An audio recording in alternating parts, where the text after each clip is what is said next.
Hello बच्चों, let's read this question.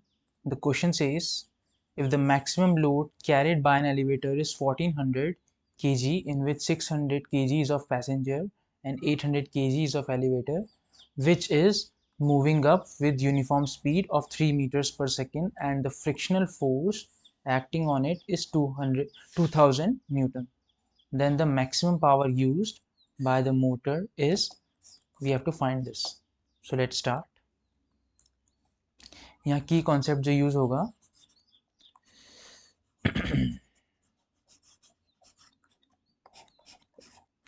वो just use होगा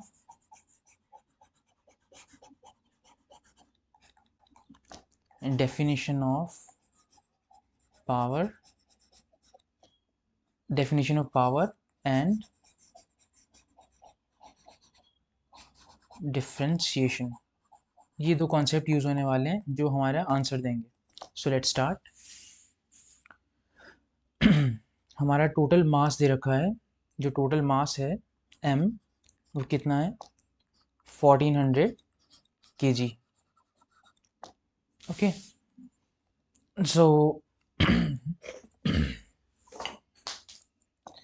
सो अगर हम देखें कि ये रहा हमारा एलिवेटर, ये हमारा एलिवेटर है, इस पे फ्रिक्शनल फोर्स लग रहा है. ये मोशन ऊपर की तरफ जा रहा है 3 मीटर्स पर सेकेंड, क्योंकि फ्रिक्शनल फोर्स हमेशा अपोजिट डायरेक्शन में लगता है. तो ये है हमारा फ्रिक्शनल फोर्स जो कि कितना है 2000 न्यूटन. प्लस इस पे ग्रेविटेशनल फोर्स भी लगेगा. कौन सा? ग्रेविटेशनल फोर्स, जो कि कितना होगा mg. So total downward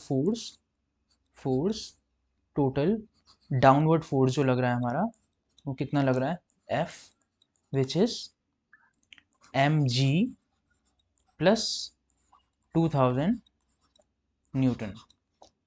so m कितना है हमारा 1400 इंटू जी कितना है 10 प्लस 2000 न्यूटन. सो ये आएगा 14,000 plus 2000 Newton, which is 16,000 Newton. Okay, तो ये हमारा F है जो डाउनवर्ड फोर्स लग रहा है. इसको हम नाम दे देते हैं इक्वेशन 1. अब नेक्स्ट पे चलते हैं. अब हम यहाँ पे मेन कॉन्सेप्ट यूज़ करेंगे अपना पावर का. हमें पता है power is equals to rate of doing work, यानी dW/dt. और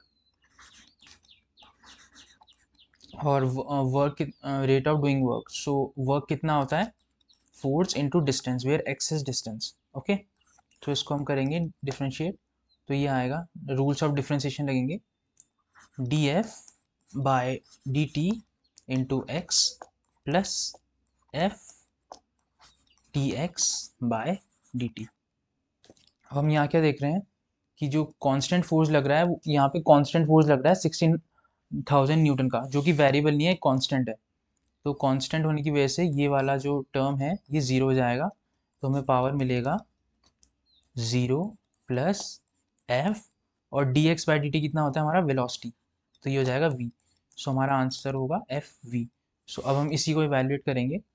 पावर इज इक्वल्स टू, अब नीचे जो डाउनवर्ड फोर्स लग रहा है 16,000 न्यूटन, तो अपवर्ड फोर्स भी कितना लगना पड़ेगा 16,000 न्यूटन, सो दैट जो कांस्टेंट वेलोसिटी है वो 3 मीटर्स पर सेकंड बनी रहे. अगर तो जो हमारा डाउनवर्ड फोर्स 16,000 न्यूटन है, तो अपवर्ड फोर्स भी 16,000 न्यूटन ही लगना पड़ेगा. ओके, ताकि ये वेलोसिटी बनी रहे. सो हमारा क्या आएगा, फोर्स हमें कितना लगाना पड़ेगा 16,000 न्यूटन इंटू वेलोसिटी कितना है 3. सो 16 3 ऑफ 48, ये आएगा हमारा वॉट्स में. और अगर हम इसे किलो वॉट्स में कन्वर्ट करें तो ये आएगा 48 kilowatts. So the final answer is 40.